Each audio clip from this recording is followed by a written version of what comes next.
murder charges. Sheriff's Office about to announce brand new developments in Gannon Stauch's case, and you're watching this news conference live right now, which is set to begin at any moment now. Let's take a listen. Today. We thank you for your patience as we work diligently to piece together what led to Gannon's disappearance.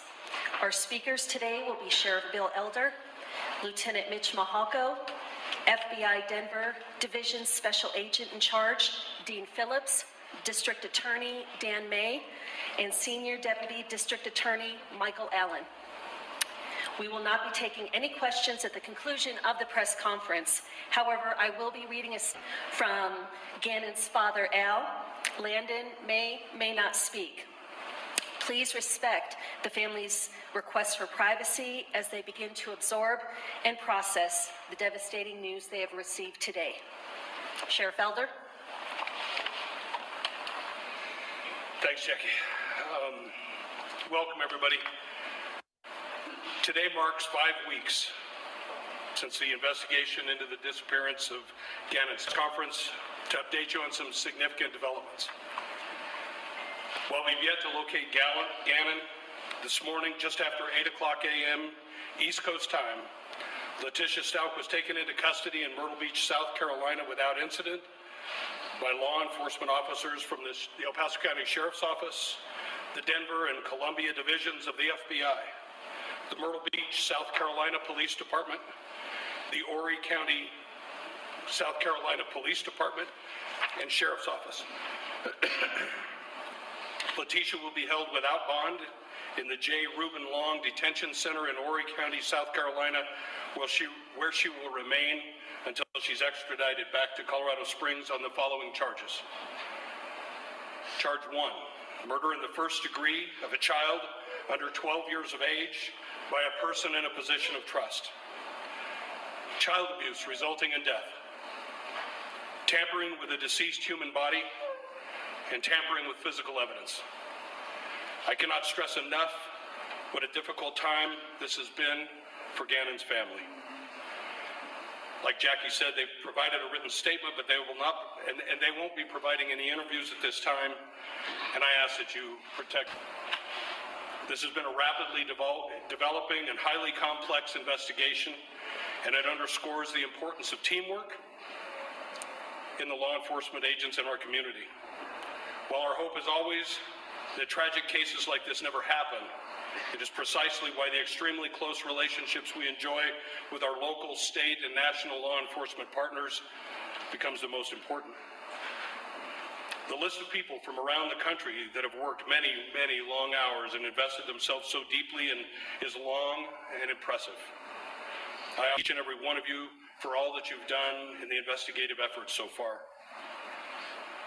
The safety of the citizens of this community is the top priority to all of us standing before you today. We'd like to thank the thousands of members of this community for your compassion, your kindness and your thoughtfulness, your generosity, and your support while we've taken weeks.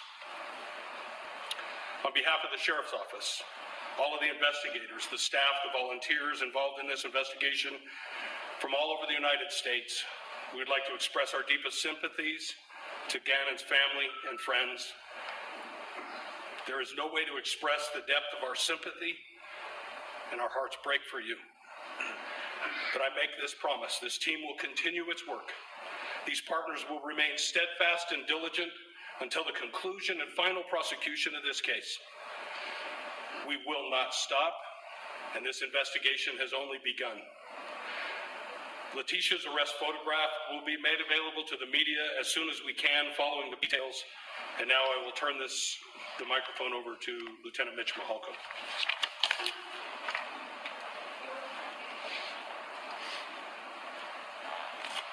Good afternoon. We will not be going into detail about the information in the investigation which ultimately resulted in but I can tell you that this has been a methodical and time-consuming multi-state operation with investigators working nearly around the clock to find Gannon. There have been thousands of hours of investigation and search efforts. This includes large-scale searches in addition to small, specific searches with drones, horses, canines, and other resources. While we have not yet found Gannon, Information has been developed that is helping us narrow our search. As you can see from the arrest, sadly, we do not believe Gannon is alive.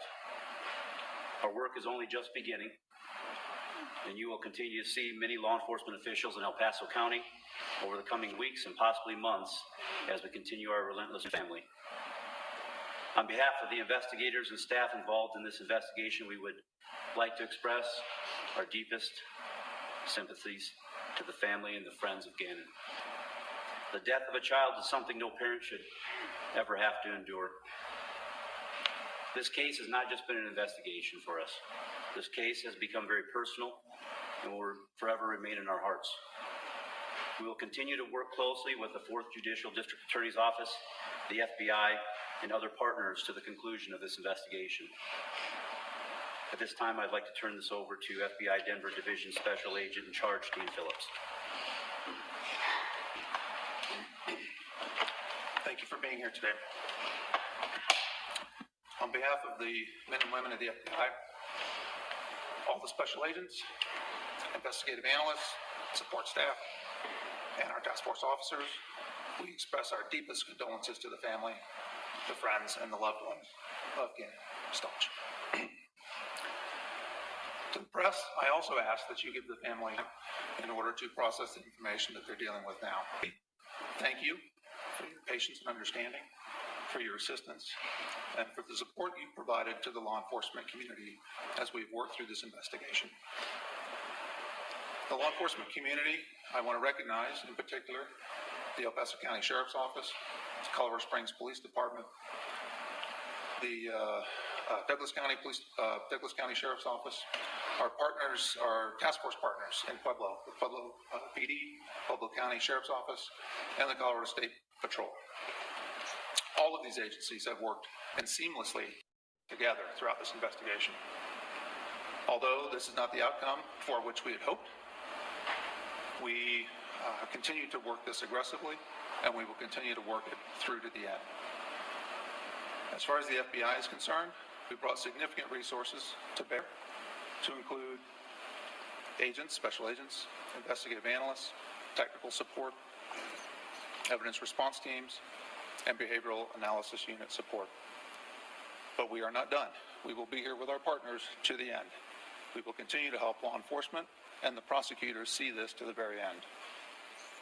And know this, when it comes to the loss of a child, the FBI will always bring all available and logical resources to bear to help our law enforcement partners when called. We will answer the call. To the community, I want to tell you that at this point, all the evidence points to Gannon's disappearance being the result of foul play, but we have no reason to believe that there is any information or intelligence indicating a threat to other children in the community. Thank you very much.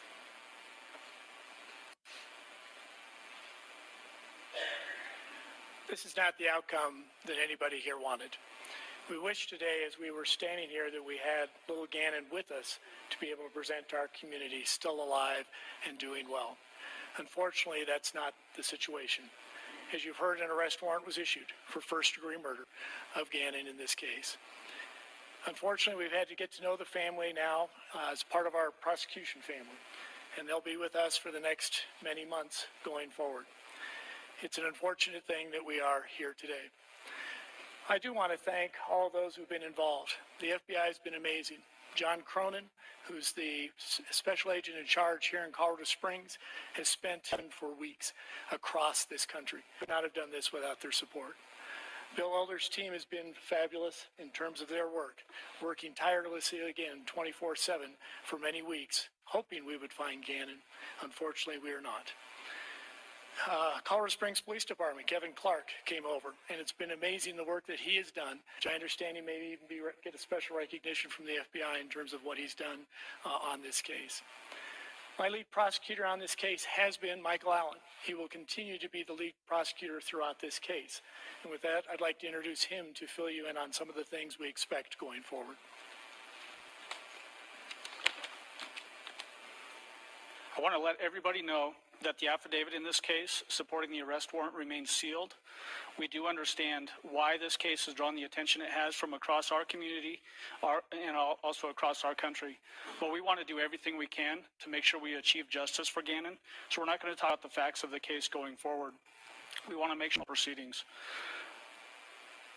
Anytime a child goes missing, it's natural for people to want to help out, and we encourage people, if you have credible tips, to still report those tips to the Sheriff's Department. We are going to continue this investigation at this point, or process, I should say.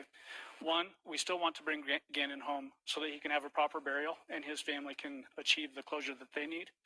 But we also want to hold the person that we are charging, Letitia Stauch, accountable for what she did in this case.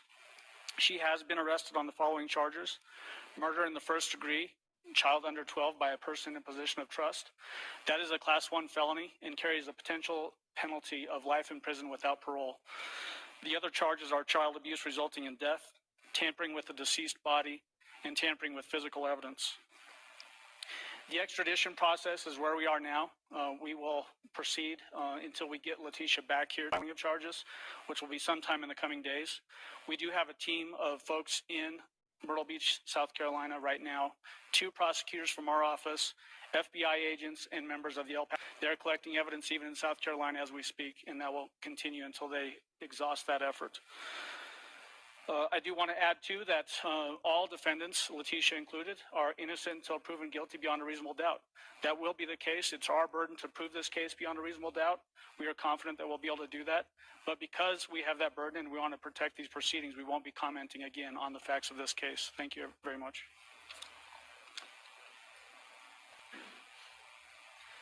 Really, I'm not in the correct mindset to be even standing up here, but if I had to say one thing, that when he said Gannon is no longer with us, I'd have to say Gannon is with us. After the stories of people from all over the world, he's not only my hero now, he's the world's hero. So I think the community, the positive support from a state that I've never visited other than 2 or 3 times, I'm astounded by the amount of love that's not come from me. It's came from my boy. And never thought I'd be standing here. It's a nightmare. I've had to put trust in the people I don't know. Today, I got the worst news and the best. Obviously, we know what the worst news is, but the best news is that justice will be served. And I'll make sure that justice is served because my boy did not deserve it. So I urge media one more time just to hold off on questions until we know that this person, the stepmom that I even trusted, that she will pay 100% for this heinous thing she done. And I know that that's going to will be done. So I ask you guys, I beg and plead, if you see this story, all of you have seen this story, please hold that very close to you. Because I want to live this earth knowing that justice was served for my boy. And I know that you've seen pictures, you've seen stories, you've seen my little man. He is truly my hero. And I'm gladly giving that to you guys too, that he can be your hero. I've heard stories of people that have not prayed in years, that have finally fell on their knees to pray. I know where man's at, without a shadow of a doubt. So many families have been brought closer together because of this. I know my boy is so, and I've told my people and my family and friends that Gannon has a testimony, that Gannon has a story. He's special. And this is his story. So make that story magnificent, who my child is. And I'm putting my trust into you guys to do that. So thank you for allowing Gannon to be your hero and sharing him with us.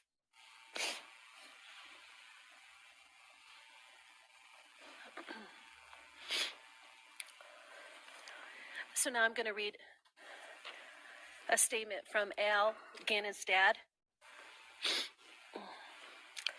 In a moment on September 29th, 2008, my heart stopped as my baby boy entered this world way too early, weighing only 1 pound, 6 ounces. His infectious smile and constant laughter made an impact on every single person he's ever met. Although I miss the years when he was learning to walk, learning to talk, and he had welcomed his little sissy home from the hospital. I've been looking forward to his teenage years and the fun we had ahead of us as he became a young man.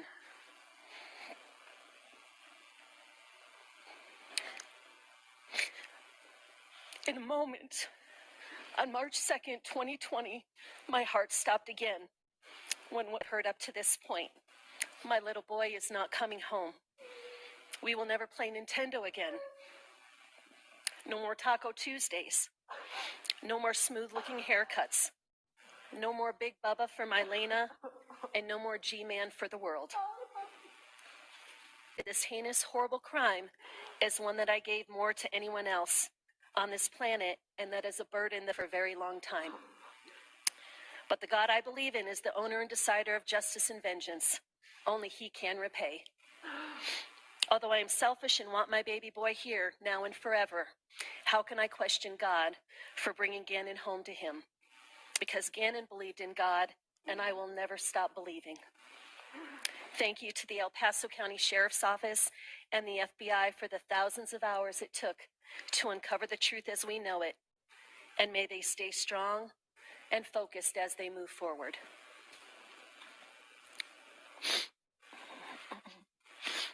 The mugshot for Letitia will be available on our social media platforms as soon as she is formally booked into the Horry County Sheriff's Office detention facility.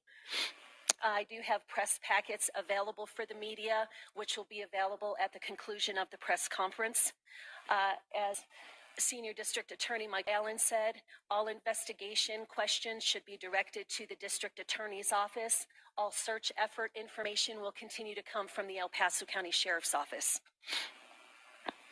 Right now, I'd like to take the time to thank the media for your constant coverage and not letting this nation forget Gannon. Our work is not done. Let's continue to work together to find him. Thank you for coming. Okay, Miss Stauch? Stauch?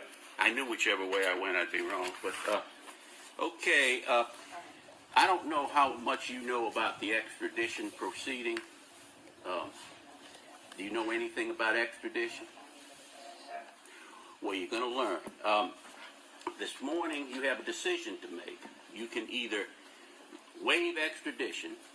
The state of Colorado has 20 days to come get you, which, to be quite honest about it, under the facts of this particular situation, I have a feeling it'd be much shorter than that. But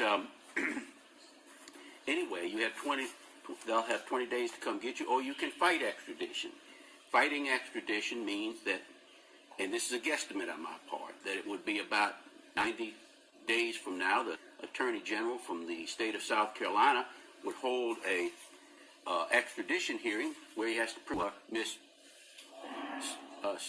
Stauch, Miss Stauch, and that you are wanted for a felony in the state of Colorado. It's a very high bar for them to jump over, but that is the standard in a extradition hearing. So my question to you is, do you want to waive extradition, or do you want to fight extradition? So when you said something about fighting it, I have to do what now? Well, you don't have to do anything. You just have to sit. Hearing comes up, but otherwise, the state of Colorado has, if you waive extradition, they have 20 days to come get you. I would be surprised if they weren't already in the air, but that's just me. I have no factual basis for that, but I'm just... They were here yesterday, that's who... So what you want to do, young lady? You want to waive extradition, you want to fight? So there's a hearing here, what does that mean? They decide to determine what? If the hearing is here, what does that decide? It just decides whether you go back to Colorado or not. Well, I've still never been given the opportunity, like, to even call my attorney and even talk to him about any of these things. Well, where's your attorney? I need to call my friend Laura, who has the attorney, but I was told yesterday that someone was going to do that, but they never did. Okay. I've asked since yesterday that I call an attorney. Well, it doesn't matter either way to me, because I'm just asking the question. I don't care what the answers are. If you waive extradition, I will sign the extradition order, and they'll bring it back there for you to consent to. If you fight extradition, then they'll just have an extradition hearing sometime in the future. And the problem, which is that the time you spend sitting waiting for the extradition hearing is always considered to be your time, not Colorado or whatever the requesting state's time is. So you don't get any credit. It's like, I won't say wasting your time, but, and there are very few, this isn't legal advice, but I'll tell you, there's very few defenses to extradition. But it's your choice. Oh, so you're saying it's not like a guarantee, it's just a hearing? It's just a hearing where they have to prove you are who you are and that you're wanted for a felony. Those are the two things they have to prove in an extradition hearing. That's all. So, I mean,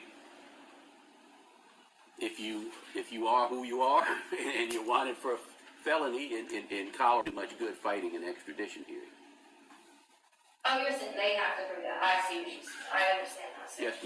so you Okay, what you want to do, young lady? so Colorado. Okay, well, I'll sign the extradition order, and they'll bring it back for you to consent to. Now, it wouldn't have mattered if you waived or not waived. When somebody's somebody is a fugitive from one state, I don't let them be a fugitive from two states. So it's not like if you answered either way, it would make any difference as far as, because I'm not going to set charges that are involved. I couldn't set bond anyway, I don't think. Anyway. Yeah, I didn't run from you guys, so I don't have any trouble with you guys. So I didn't even know anything until yesterday. So the date on that paper you have is wrong. Well, let me tell you something else, and I didn't go into all this. But now that we've decided what we're going to do in this particular hearing, because of the charges you're charged with as far, I don't believe I'd say too much more. Okay.